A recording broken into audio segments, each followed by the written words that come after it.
जिथं ते दाखल इथं कीर्तनाचा रंग जास्त असतो. काहीच नाही, कीर्तन करायचंय नुसतं बोलत राहिला मध्ये प्रमाण आलं नाही, विठ्ठल विठ्ठल आलं नाही, त्याच्यापेक्षा ते उभं राहून केलेलं प्रवचनच झालं, त्याच्यात काही म्हणजे काहीच राहिलं नाही. असं होऊ नये याकरता कीर्तनामध्ये या सगळ्या गोष्टींचा मेळ जमावा लागतो. आता आपलं हे कीर्तन आहे, कीर्तन सेवेची आज आपण सांगायला करतो. तुकोबारायांच्या वैकुंठ गमनाच्या आदर्शावर आपण कीर्तन संपन्न केलं, तुकोबारायांची सेवा केली, जशी झाली तशी तुकोबारायांना समर्पित करायची. ते काय आपल्या बुद्धीचं वैभव आपण काही केलं अशातला भाग नाही. तुकोबारायांची कृपा आहे, भगवंताची कृपा आहे, श्रोत्यांचं प्रेम आहे, या सगळ्यातून ते संपन्न झालं असेल तर ज्याचं ते दिलं पाहिजे एवढाच आपला भाव असावा. एवढ्याच करता मी हे फक्त बोलतो आहे की कीर्तन सेवेची सांगता आज होते आहे, आणि या सांगते करता म्हणून किंवा या कीर्तना करता म्हणून या 4 महिन्यामध्ये एका अभंगाचं आपल्याला चिंतन करता आलं म्हणजे ते काही फार सखोल झालं अशातला भाग नाही. उडत झालं काही झालं, कारण तुकोबारायांचे शब्द आहे, ज्ञानोबारायांच्या शब्दामध्ये समुद्राहून खोल अर्थ भरीत असे काही शब्द असतात. आपण किती खोलपर्यंत जाणार, किती आतपर्यंत जाणार आपल्याला तेवढं जाता येत नाही, परंतु तरी सुद्धा जेवढा जाण्याचा प्रयत्न केला एवढा काय किती परिणाम झाला, परिणामाला गोळणे झाला, प्राप्त झाला वगैरे काही माहिती नाही. पण जसा झाला केली तैसी केली कटकट वाकडी की नीट देवगाण्याची देवाला माहिती, तुकोबारायांना माहिती, वागड का नीट जे काही असेल ते त्यांच्या चरणी आपल्याला समर्पित करायचंय. पण याकरता ज्या मंडळींनी इथं आपल्याला काही सहाय्य केलं त्यांच्याबद्दल कृतज्ञता व्यक्त करणं हे माझं कर्तव्य आहे. आणि ते जर मी न करेल तर माझ्यासारखा कृतज्ञ माणूस या जगात दुसरा कोणी नसेल. याकरता टाळकरी मंडळी यांची पहिल्यांदा मला कृतज्ञता व्यक्त करावी लागेल. आपल्याला कदाचित जुन्या लोकांना माहिती असेल, नवीन लोकांना माहिती नसेल. आमच्या आजोबांच्या काळामध्ये म्हणजे आमचा हा चातुर्मास गेल्या 7 पिढ्यांपासून चालू.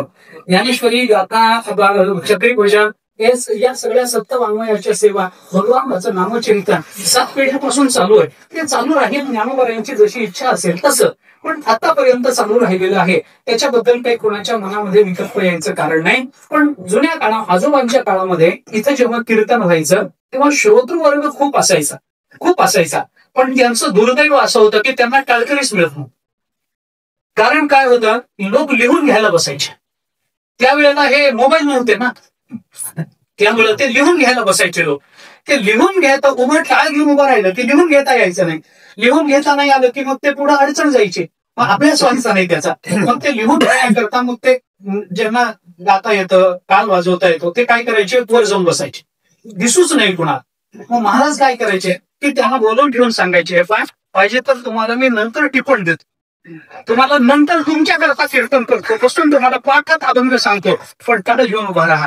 त्यावेळेला आम्हाला मदतीला होती तेव्हापासून मदतीला आहे ती जोग महाराजांची वारकरी शिक्षण संस्था, तेव्हापासून आम्हाला मदतीला आहे.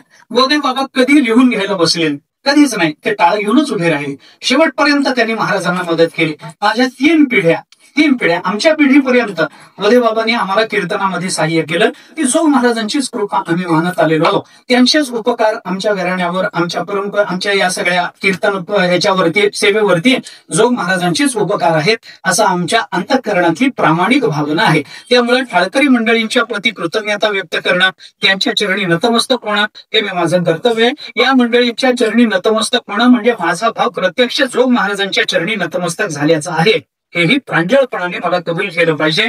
पण गोदे बाबांचं स्मरण झालं नाही, सद्गुरूंचं स्मरण झालं नाही, असा एकही चातुर्मास आमचा गेला नाही.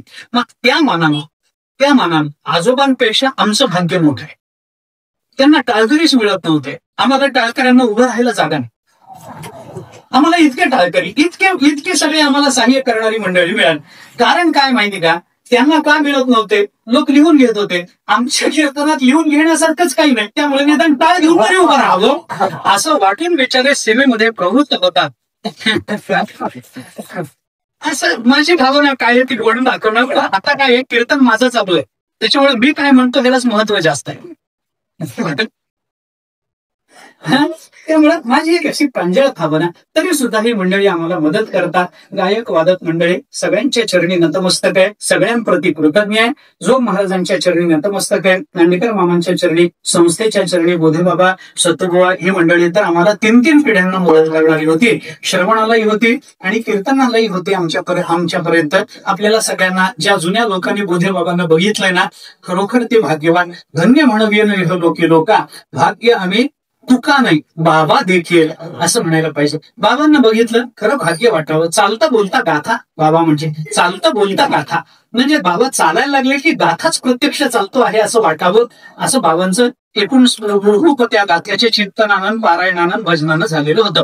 गोड भजन करणं, कुणाच्या आध्यात नाही मध्यात नाही, एकदम शांत, सुस्वभाव, सरळ मार्गाने जाणं, काय नाही भजन आणि आपण. चातुर्मासामध्ये भजन आणि आपण. किती पाऊस पडू दे, बाबा प्रवचनाला, ज्ञानेश्वरीला, गाथ्याला आले नाही असं आता त्यांच्या जीवनात कधी झालं नाही, कधीच नाही. भिजत यायचे, कसंही यायचे, पण यायचे. आणि पाऊस खूप एखाद्या वेळेला ज्ञानेश्वरीला आला, श्रोतेच आले नाही, तर मला आठवत आहे बाबांनी त्यांच्या बरोबर आणलेले 10-15 विद्यार्थी आणि मी, अशी आम्ही 15-20 जणांनी बैठकीत ज्ञानेश्वरी सांगितली. पाऊस पडला म्हणून, पाऊसच चालू होता, पण बाबा आले.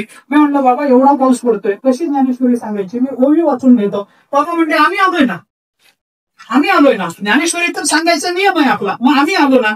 मग सांगितली पाहिजे. आम्ही तेवढ्याच जणांनी, पितांबर शास्त्रींना माहितीये, आम्ही तेवढ्याच जणांनी ज्ञानेश्वरी सांगितली, तेवढेच 5-6 जण, 7-8 जण जेवढे असतील तेवढे.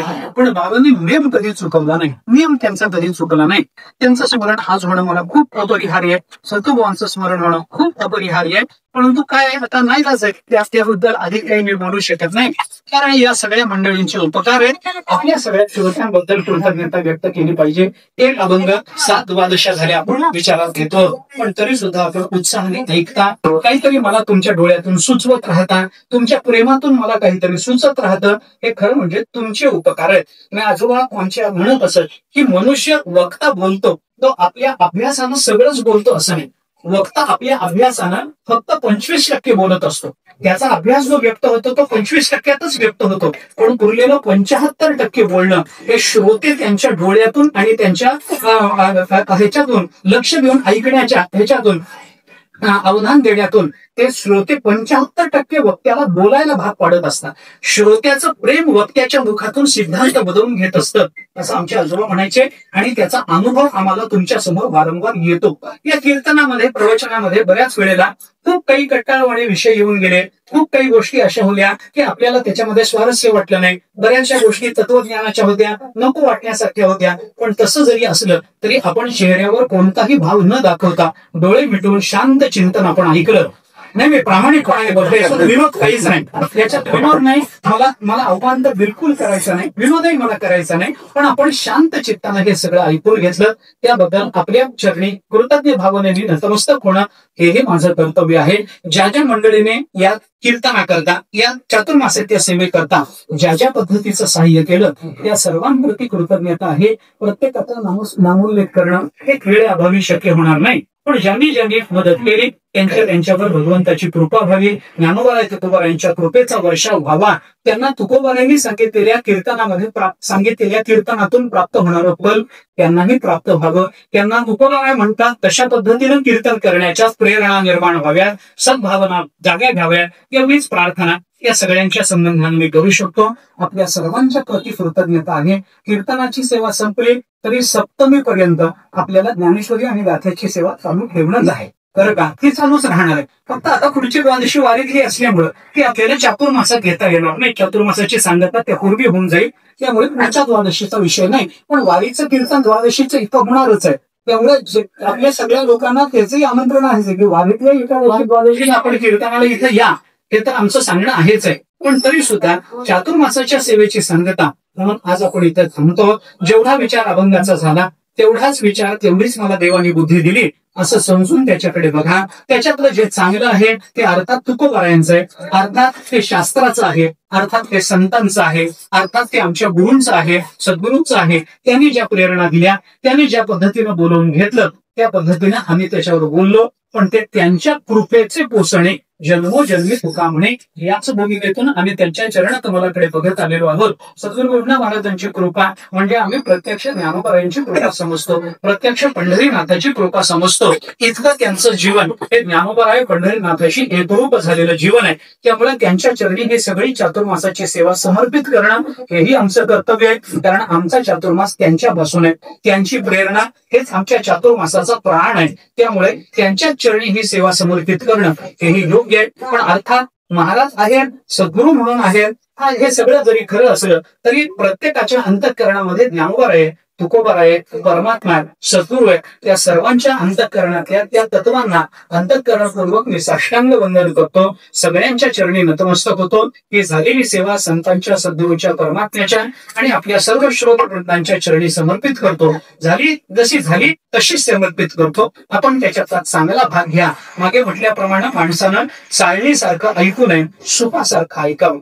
तसं सुपासारखं ऐका, चांगलं आहे ते ठेवून घ्या, जे फलकट आहे ते पुढे झटकून टाका. चाळणी तर आपल्या विषयात जीवनात येणारच नाही, ती काही येऊ नाही, त्याचा उपयोग नाही. कोंडा कोण ठेवून घेतो? आपल्यासारखे जाणकार श्रोते मिळाले, आम्ही आमचं भाग्य समजतो. आपल्या समोर ही सेवा करता आली, याच्या जीवनामध्ये धन्यता आहे. झालेली सेवा संतांच्या, सद्गुरूच्या, परमात्म्याच्या, आपल्या सकल श्रोतवृंदांच्या, काळकरी मंडळी, वादक मंडळी, विनेकरी, गायक मंडळी, आपल्या सर्वांच्या चरणी नतम समर्पित करतो. ज्या मंडळीने क्षणबंदी करता सहाय्य केलेलं आहे त्यांनाही अंतःकरणपूर्वक धन्यवाद देतो. वाणी विराम देतो. ज्ञानेश्वर